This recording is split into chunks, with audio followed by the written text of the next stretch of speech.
Golden State Media Concepts bring you Book Review Podcast, a haven for bookworms of all ages and the widest genres, from mystery to memoirs, romance to comedy, fantasy to sci-fi. If you love to read, this is the podcast for you. It's the Golden State Media Concepts Book Review Podcast.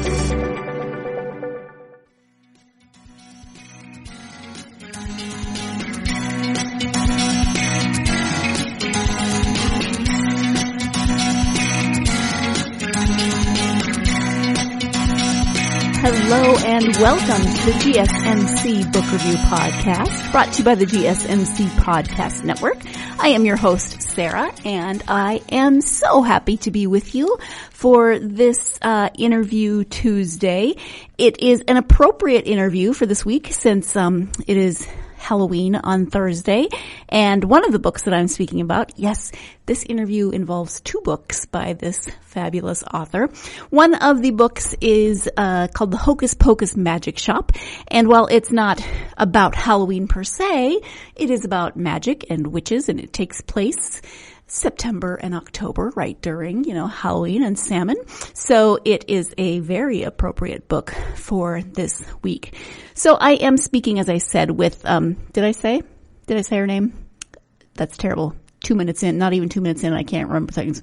I'm speaking with Abigail Drake, and we're speaking about two of her books, The Hocus Pocus Magic Shop and another book called Love, Chocolate, and a Dog Named Al Capone. Both of which are just fun titles. They have really fun cover art also. Both of these books would make me pick them up if I saw them on a shelf somewhere, and the names and the cover art would definitely draw me in. So let me go ahead and give you the description of the Hocus Pocus Magic Shop. When chemist Grace O'Leary finds a book of magic spells hidden in her Aunt Lucy's rundown magic shop, the scientist in her itches to try them out. She mixes up a batch of love potions as a joke and has to face the consequences when they actually seem to work. Her dream of becoming a professor is in peril, and time is running out to finish research for her dissertation. She can't handle any more distractions, but the magic shop is on the verge of closing. Her aunt has become forgetful and confused, and a handsome reporter named Dario Fontana keeps sniffing around her for a story. The last thing she needs is for him to find out about the love potions and expose her as a fraud. But she begins to trust him, and the sizzling chemistry between them is soon too powerful to deny. With her personal and professional life in chaos and her budding relationship with Dario in jeopardy, Grace is faced with a difficult choice. Fixing what is broken means going against every logical bone in her body. Can Grace learn to silence her scientific brain long enough to accept the truth about magic and also about herself?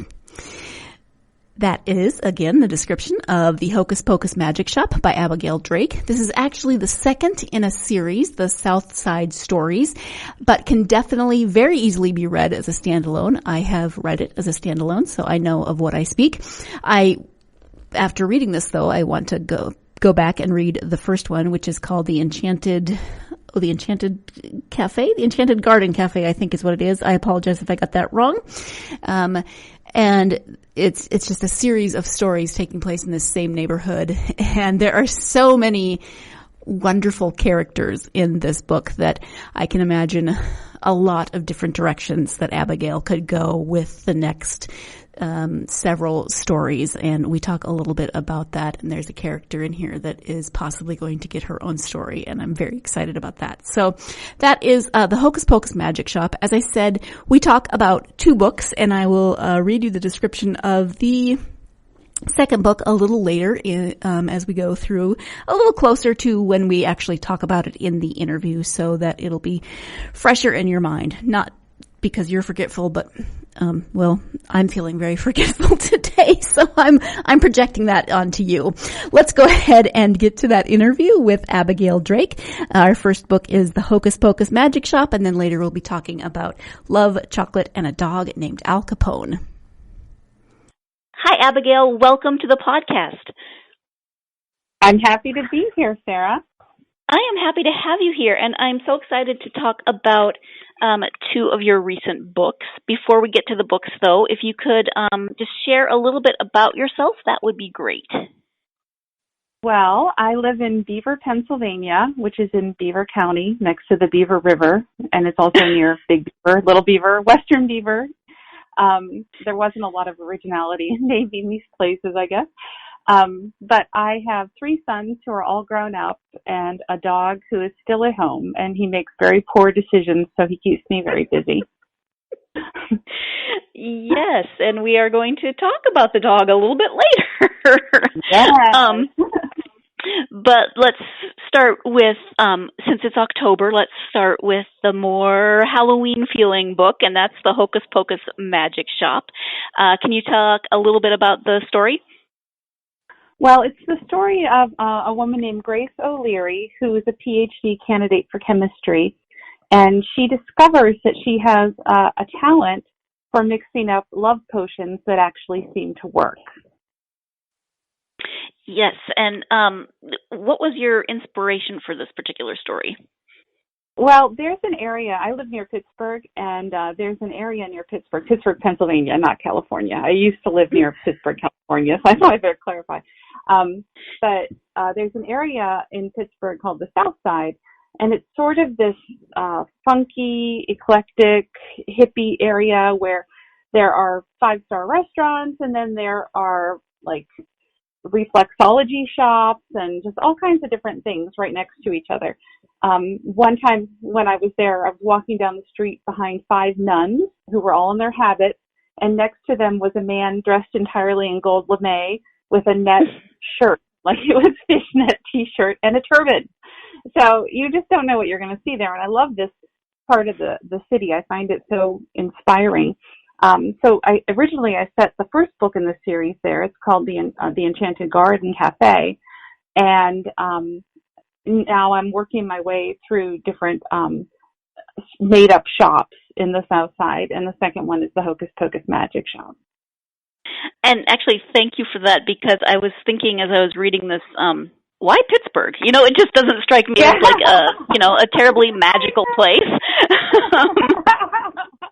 Well, there's an explanation. The 3 rivers. They said that there's a secret river. I mean, this is actually a true story. I'm not making this up. That there's a hidden river underneath all the rivers of Pittsburgh, because Pittsburgh is a city that meets in the area of 3 rivers. So 3 rivers have a confluence right where Pittsburgh is. And there's actually another river underneath that was hidden, and they only discovered it when they put in our subway system. So that river ties into some of the stories as well. So Pittsburgh is actually very magical, as you can see. It's not the first word that usually pops to mind. I would think when most people think about Pittsburgh, but maybe it is. Maybe I'm wrong. You'll have to come here and see, and then you can determine. I used to live in Pennsylvania, but I've never been to Pittsburgh, so I only lived there a year, and I lived in Berwick. Oh, is that Eastern Pennsylvania? Yeah, it's over by Wilkes-Barre, Scranton, that area. Oh, okay. So, yeah, I didn't live near Pittsburgh, but the main character in the Hocus Pocus Magic Shop is named Grace. What about her do you think will resonate with your readers? I think Grace is a very intelligent and kind of nerdy and gifted person, and I think she also doesn't recognize the fact that she's gifted sometimes. And I think we're all guilty of that. It's very funny because we can recognize when our friends and family members have a gift, and we'll say, oh my goodness, you have such a gift for singing, or you have such a gift for making people feel comfortable, or something like that. But we don't understand what our own gifts are. We don't see what our own gifts are. And so I think that's something that would resonate with most people. Mm-hmm.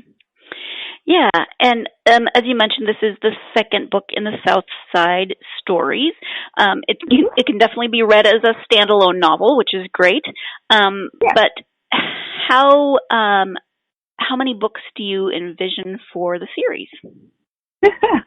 Well, possibilities are just limitless. Right now, I'm I've mapped out 4 books. I'm working on the 3rd right now. It's kind of giving me problems, but I'm plowing through it. But there are actually so many more stories because every time I write a book, unexpected characters come up. And so those characters, I feel, need their own story sometimes. I have one character, her name's Sally, and she owns a secondhand vintage clothing store, and she's trans.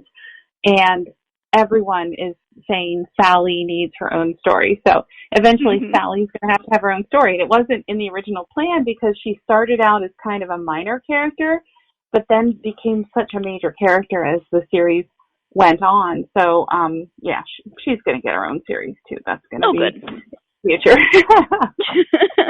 Or not her own series, her own book. Her own story, yes. Yes. She needs her own series, maybe. I don't know. Maybe.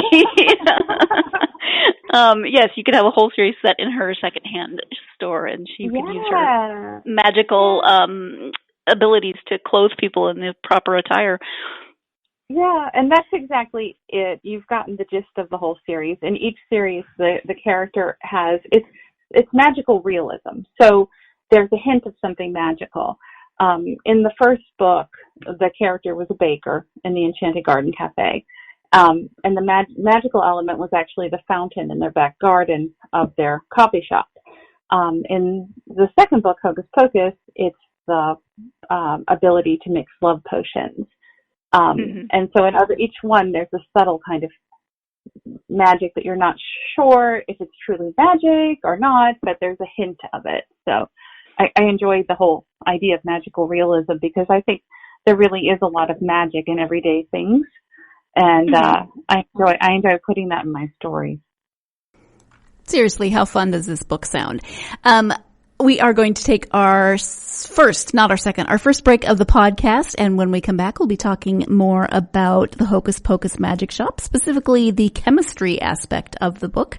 So stay tuned. You're listening to the GSMC Book Review Podcast, and I'll be right back. Still on the search of that one true love? On the limbo in this crazy world of dating, marriage, relationships? Well, listen to the Golden State Media Concepts Relationship Podcast, your one-stop podcast for everything about relationships.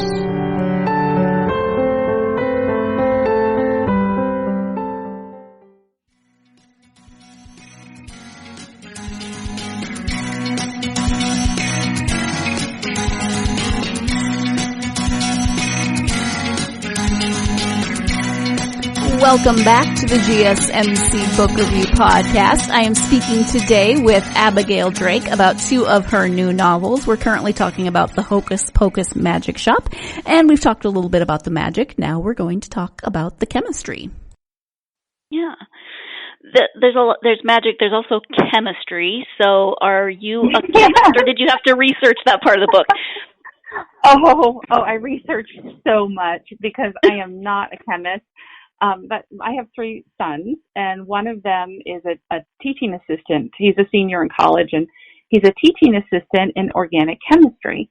And after I wrote the book and researched and made sure I got everything right, I asked him if I could read the scenes involving chemistry to him, and he got very concerned because he thought I meant romantic chemistry. And I said no. I mean actual chemistry, because he wanted no part of listening to my love scenes being read aloud. But I read the first part to him, which was I described the character's thesis.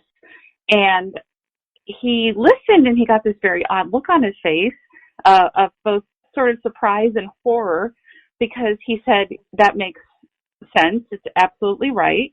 And he said, but I'm terrified because I know you probably have no idea what you're talking about.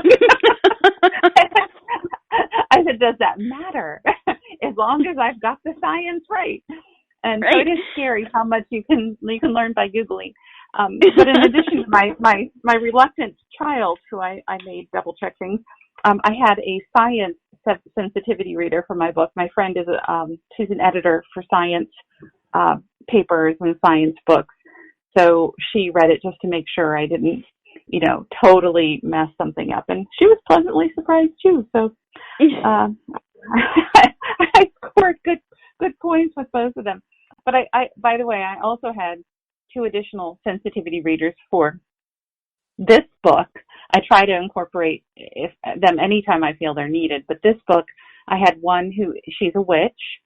So she made sure that I got all my Wiccan ceremonies and everything right. And my other sensitivity reader she's a tarot card reader. So she made sure I got all the things that involved that right as well, because I didn't want to mess either of those things up, because I've never actually been to a tarot card reading. And I've also never been a witch. I mean, right. Well, and I could imagine it would be easy to kind of, without meaning to, make those scenes a little over the top, or not quite as realistic as they could be. Yes, and I didn't want to insult anybody. I didn't want to do something that I thought was accurate and was actually offensive. So I was very careful as I was doing that, because it is a religion, and I just didn't want to mess it up. Right. Well, I thought you did a great job with Grace also, because the way she talks sounds like, she's very, very smart and she knows what she's talking about, but it's also very natural. Like, it doesn't seem forced when she talks about chemistry, and it was easy to read and not like, whoa, that was way too much information. So. Yeah, I was afraid of that. One person said, who exactly are you writing this book for? Because are your readers really this smart? And I said, I have faith in my readers. I think they are this smart. So I felt a little nervous when it first came out that perhaps I'd put a little bit too much science in it. But not one person has complained about that. So I kind of figured I'm right. And nice. Just the right level of it. Each chapter starts with a chemistry quote, pun, something. Where did you get all of those? Well, my son, who is the chemistry TA, has, for a very long time, he's collected nerdy T-shirts. And it's sort of been his I don't know, his symbol or something. He always gets nerdy T-shirts and nerdy socks for Christmas, and he loves to wear them. And so I really enjoyed trying to find him different shirts that would make him chuckle. So as I was doing that, I was sort of making up some on my own and using a few that I had seen on T-shirts before as well, because I found them so amusing. I had to laugh because just today on Facebook, I saw somebody had posted, if at first you don't succeed, try 2 more times to make sure it's statistically relevant. Yeah. I was like, hey, I just read that. That's the thing. I mean, those are so funny. I think my favorite might have been, you must be a DNA helicase because I want to unzip your jeans or something like that. Yeah, something like that. I was dying when I may have gotten that wrong when I said it right there. But and also, do these protons make my mass look big? Yes.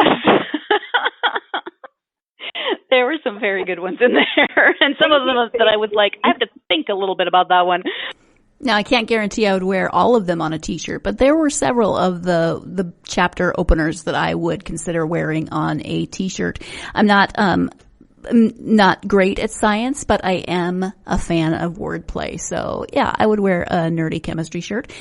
I'd wear a lot of nerdy shirts, frankly. But we are going to take our second break of the podcast. When we come back, we will be switching focus and talking about love, chocolate, and a dog named Al Capone. Stay tuned. You're listening to the GSMC Book Review Podcast, and I'll be right back. Tired of searching the vast jungle of podcasts? Now listen close and hear this out. There's a podcast network that covers just about everything that you've been searching. Hey! The Golden State Media Concepts Podcast Network is here. Nothing less than a podcast bliss with endless hours of podcast coverage. From news, sports, music, fashion, cooking, entertainment, fantasy, football, and so much more. So stop lurking around and go straight out to the Golden State Media Concepts Podcast Network. Guaranteed to fill that podcast itch. Whatever it may be. Visit us at www.gsmcpodcast.com. Follow us on Facebook and Twitter, and download us on iTunes, SoundCloud, and Google Play.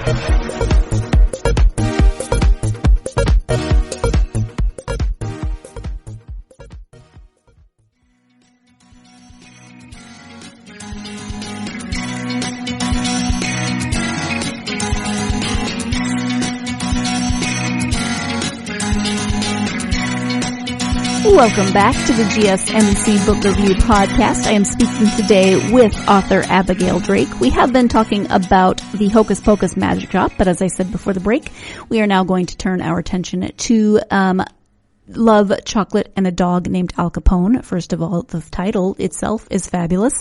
Capone, the newly acquired puppy of Miss Josephine St. Clair, owner of Bartleby's Books, is a literature-loving Labrador. Obsessed with Jane Austen and cursed with a terrible name, Capone hopes to change his doggy karma and prove he's just as much a gentleman as the heroes in his favorite books by finding the perfect Mr. Darcy for the lonely and bookishly adorable Ms. Josie. Unfortunately, the only men Miss Josie seems to encounter aren't Darcys at all. They're Wickhams, Churchills, and Willoughbys. Even worse, there is trouble afoot. Someone has been sabotaging Miss Josie's business, and all signs point to her evil ex. Can Capone find a way to save Bartleby's Books, help Miss Josie find her true love, and earn, at long last, a name befitting a true gentleman? I love Capone. I love this book. It's so cute. It is so sweet, and it is told from the dog's perspective. This is a dog who loves Jane Austen. This is a dog who loves PBS. This is a dog who starts the book by watching a TV show on PBS about being a Regency gentleman and decides that it is his goal in life to be a Regency gentleman. It's just, as I say in the interview, it made me laugh a lot. Every time somebody told Capone he was a bad dog, my heart broke a little bit because I got a little too invested in Capone's story. But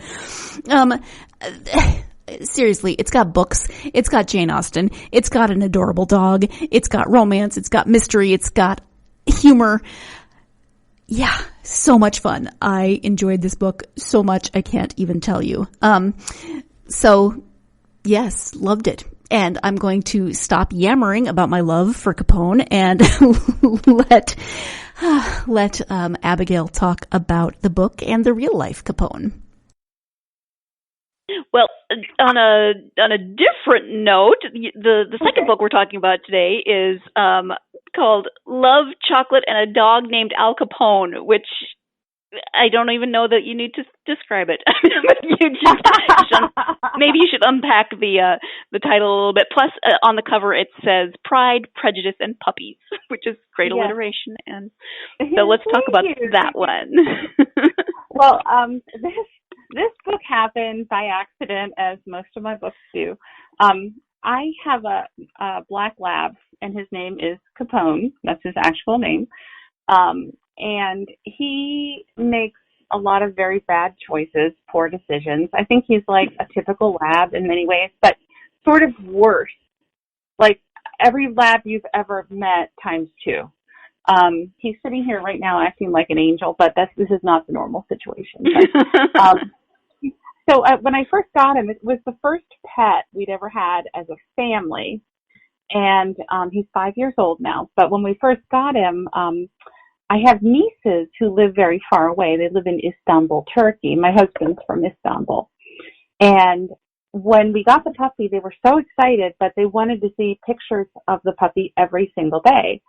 And so I thought, well, that will be annoying on Facebook. So I created a Facebook page for my dog called Capone the Wonder Dog and started posting pictures of Capone along with like a little story of what completely idiotic thing he had done the day before. And he gave me tons of material. I mean, there has not been a day in 5 years that I haven't had something to write about. so I started doing this, and I wasn't really thinking about it, that other people would be able to see it because it's a page, it's public. And it never even occurred to me. I don't know, I wasn't even thinking about it. And pretty soon I noticed other people were commenting and reading, and then there were people I know and people who live in my town who I didn't know, and then like people in Iceland, people in Holland. Like it became very strange. There's a woman in Brazil who comments every day in Portuguese, and she's lovely, and I do Google Translate so I can respond to her. But it started becoming a very big thing, and now I have about 10,000 views a week. Oh, wow. So, yeah, and the people on it kept saying, can you please put a dog in a book? And so I decided, at first I thought, oh, I'll write a children's book. And then I said, yeah, I write women's fiction. That's what I know how to do. So I'm going to figure out how to do this. So it's a love story, but it's told from the perspective of the puppy. So the entire book is narrated by the dog, which is the voice that's used in my Facebook page. And a lot of the things that happen in this book, my dog actually truly did. So I'm not going to say it's autobiographical because I am not. The main character owns a bookstore and she falls in love with a man who owns a coffee shop. So it's not autobiographical in that sense, but in the sense that my dog did eat things that got stuck in his intestinal tract more times than I could count, then yeah, that's kind of, it's truth, not fiction. my poor husband has been so annoyed with me reading this book at night because I keep giggling, and he's like, would you go in another room? I'm trying to watch TV. And I'm like, but the dog just did X, Y, and Z.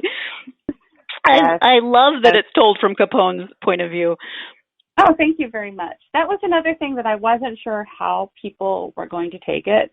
Some people, I assume they would not want to read a book entirely from an animal's point of view.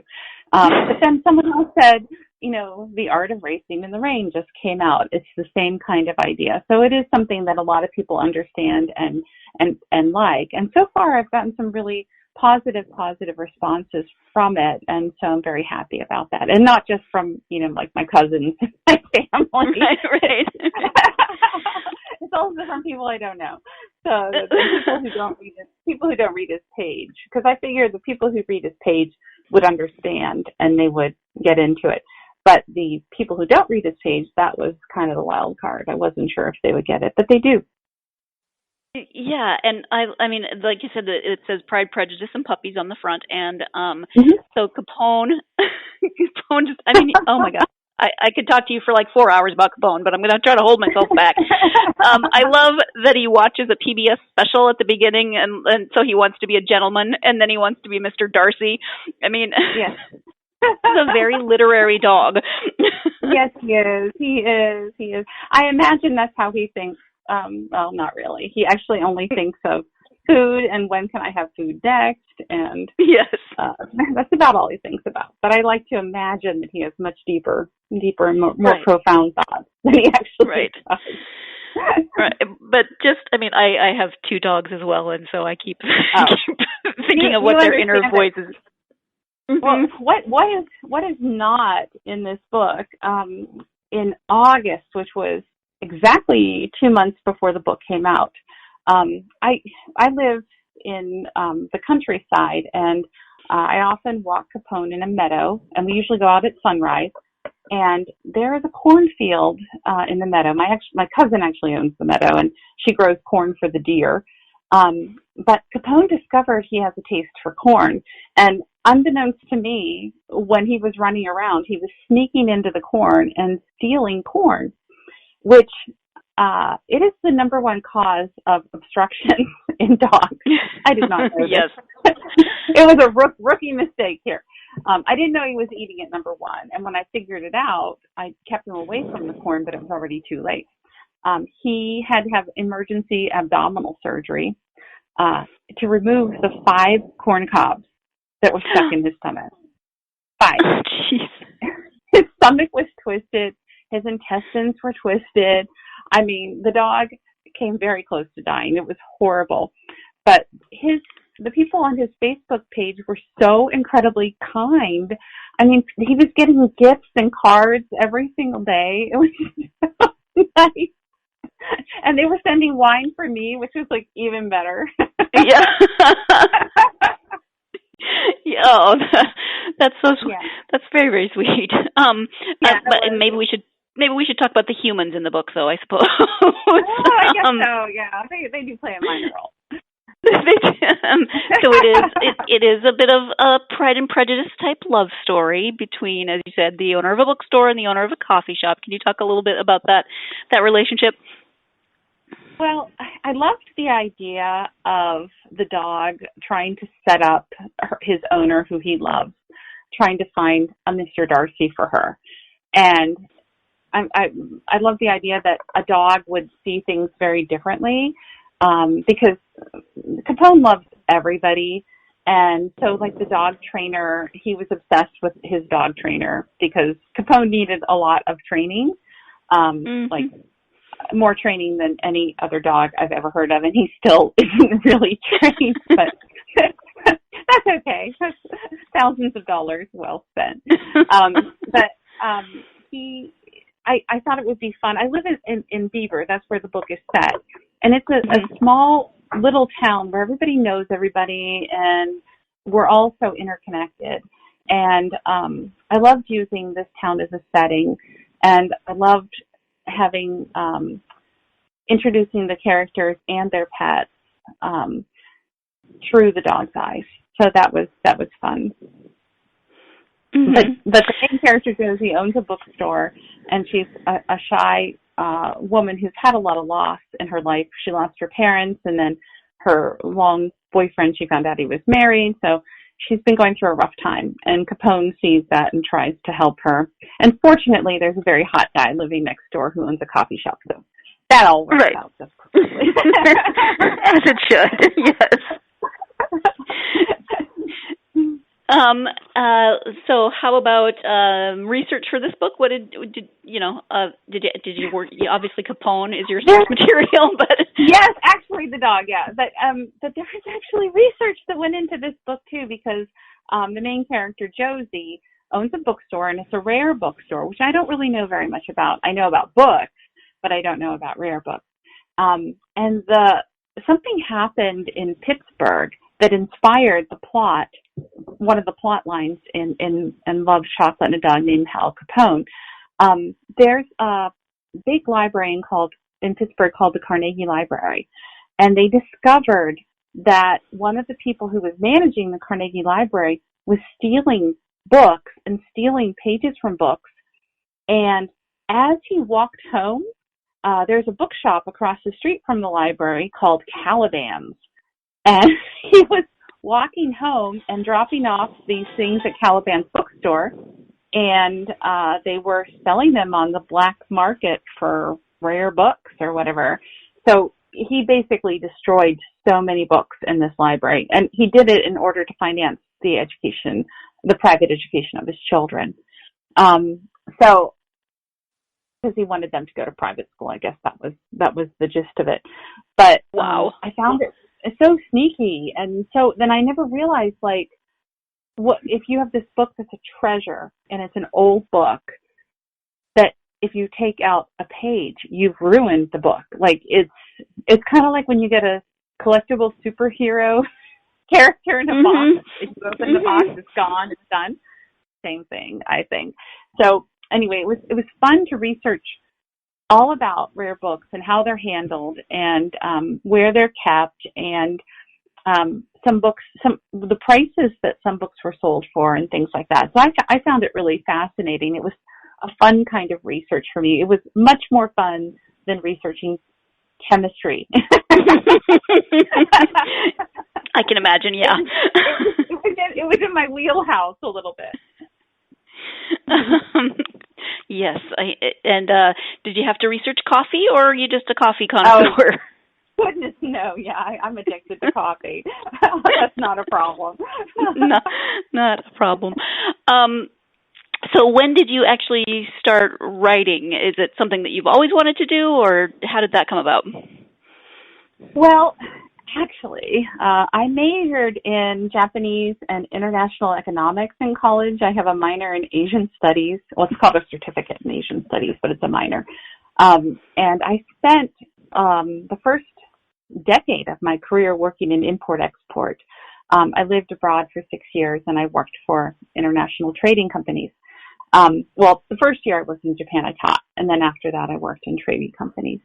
But we ended up moving a lot. I met my husband while we were both working in Japan, and we moved to Istanbul, and then we ended up moving a lot throughout the States. We lived in Lodi, California, and we lived in... Oh my gosh, Kentucky. I lived in Lodi, California. What? You're kidding. No. When were you there? I was there in 1995? I was there, I moved there 2010, so... yeah, I'm just later than you. I lived on Mockingbird Lane. I don't know if you're familiar with that street at all. I lived on Pleasant Avenue. Those both sound so much lovelier than Lodi actually is. Yeah, really. But it was cool because you're like 2 hours away from Carmel, 2 hours away from Yosemite, 2 hours away from Tahoe. Like you're like in the middle of all these cool things. And San Francisco's only an hour and a half away, so it was very, very neat for us. I just said Lodi thinking she's not going to know where Lodi is, but I'll just say Lodi. Totally know where Lodi is. I worked at University of the Pacific in Stockton. In Stockton, Yeah. But then we moved to Kentucky. Please don't tell me you lived in Bowling Green, Kentucky. No, sorry. And then we moved to Michigan and then came back to Pennsylvania. So, but when we moved back here, I finally had the chance to write full time. And I thought, let's just do it and give it a shot. And I had the full support of my wonderful husband, who was awesome. But we'd moved so many times that I had to start a job, quit a job, start a job, quit a job. It was always kind of following his career path. And so he said, finally, this is what you've always wanted to do. Give it a shot. So I started about 10 years ago, and the first book, it sucked. It was so bad. But then the second book sucked a little bit less. And then they got progressively better as I learned and grew and spent a lot of time working on it. And I think that the only way you can learn to write is by writing. People can tell you, I know people who have a master's in fine arts and they just sit there in front of their laptop and they're not able to write. They're like immobilized by how much they know. Perhaps it's better if you're completely ignorant and you have no idea what you're doing. Because maybe you're a little freer that way. I'm not sure. So what would your advice for aspiring authors be besides try not to know too much? Yeah. No, you should learn things. You should listen to people and all that sort of thing. The most important thing you have to do is put your butt in the chair and write. And it's also important to not be so hard on yourself. I know so many writers who never feel like what they've written is good enough. And so they just keep going over it and over it and over it. I know people who worked on one book for 10 years and they're not done yet. Because they never feel satisfied with how it is. They feel like they have to change it and restructure it and do this.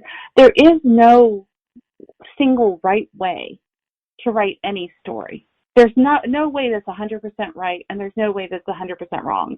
You just have to do the best that you can, and you have to know, you have to let it go eventually. You have to turn off your perfectionist brain and just let it go, because otherwise it's just going to stay on your laptop forever. And that's like the saddest thing I've ever heard, because a book isn't really complete in any way until somebody reads it.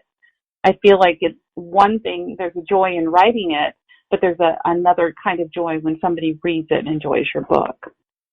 Absolutely. And how many published novels do you have now? 11. And also, I'm in several anthologies. I have a couple of novellas. One is about a hairdresser from outer space. I don't know. But yeah. And then I have some short stories in anthologies. One anthology just came out. It's called Over the River and Through the Woods. And it's with a group of wonderful people that I go on writing retreats with. They're called the Mindful Writers. So we basically get together 3 times a year and sit in a lodge in the mountains and don't talk to each other at all. We just sit there and write. We do nothing but write all day. And it's like the best week ever because we talk during meals. But we're kind of like monks or something. We've taken a vow of silence and we don't talk to each other. But we get so much work done, and it's amazing. But we've done 2 anthologies, and each one we donate all the proceeds to charity. The first one we donated to the Children's Heart Foundation, and this anthology, which just came out, is being donated to the retreat center that we use for our retreats. They do a lot of work with children. They have camps all summer for children. And it's a very valuable resource for their local community. So the proceeds this year are going to their camp. So nice. That was a fun one to write about. And that one's about a my short story is about a snarky elf. So nice. Yes, my friends call it elf porn, but that is not true. Oh my goodness. There's no content. I swear there's no content. I swear. But that's actually a thing. I don't know if you know that or not. That is a genre that's popular.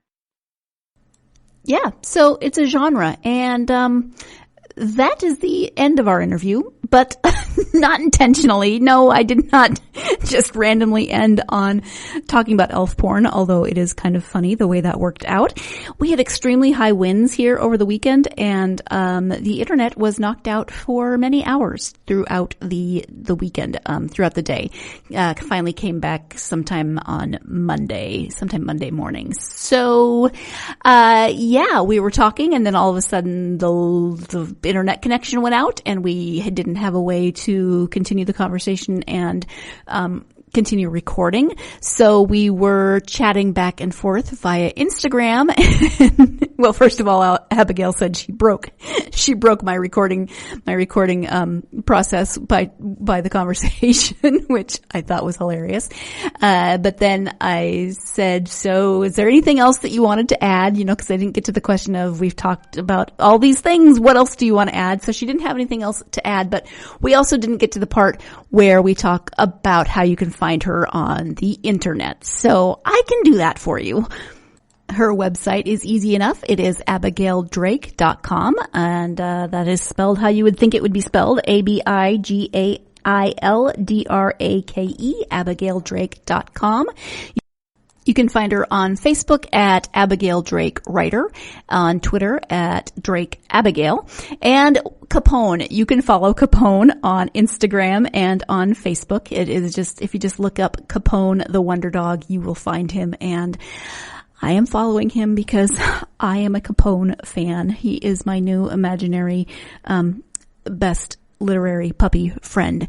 I can say that and not offend my own puppies because they are real puppies, and this is an imaginary literary puppy. Actually, they'd still be offended. They'd still be like, "Really, Mom? Really? You've replaced us with an imaginary Labrador? How could you?" So I just won't tell them. Please don't tell them. I will get in so much trouble if they find out that I have an imaginary dog friend. At any rate, because my memory is shot today for some reason, I did not mention at the beginning that I do have copies of these wonderful books to give away. So, as usual, just go to our social media pages, Facebook, Twitter, or Instagram, GSMC Book Review, Facebook, Twitter, or Instagram, and comment on this episode 192, interview with Abigail Drake. And you can, actually, let's see. We have, if you would like to be considered for a copy of the Hocus Pocus Magic Shop, tell me your favorite Halloween costume that you ever had as a kid. And if you want to be considered for Love, Chocolate, and a Dog Named Al Capone, tell me your favorite Jane Austen novel. So, yeah, comment on that post and you'll be entered to win a copy of either the Hocus Pocus Magic Shop or Love, Chocolate, and a Dog Named Al Capone. I would like to thank Abigail so much for putting up with the technical difficulties that the wind caused my internet. She was a hoot to talk to even after we got done, and we were chatting via Instagram. I was still having so much fun chatting with her. So if Capone is my new imaginary literary dog friend, then I've decided that Abigail is my new imaginary best author friend. I have about 40 of those. No, I've done so many interviews, it's way more than 40. You know me, I've said this before and I've put it on social media. I fall a little bit in love with the authors that I talk to every time. I come away with a tiny bit of an author crush, and sometimes I just decide that they'll be my imaginary best friends. No, I don't really stalk them or anything in real life.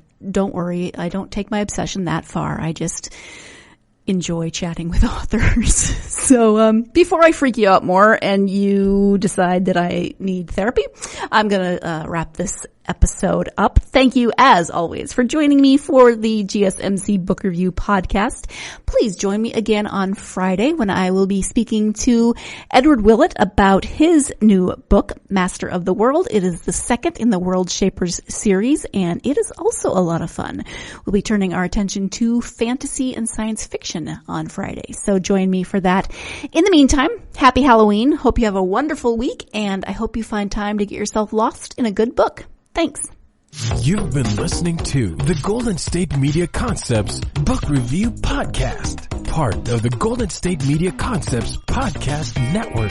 You can find this show and others like it at www.gsmcpodcast.com. Download our podcast on iTunes, Stitcher, SoundCloud, and Google Play. Just type in GSMC to find all the shows from the Golden State Media Concepts Podcast Network, from movies to music, from sports to entertainment, and even weird news. You can also follow us on Twitter and on Facebook.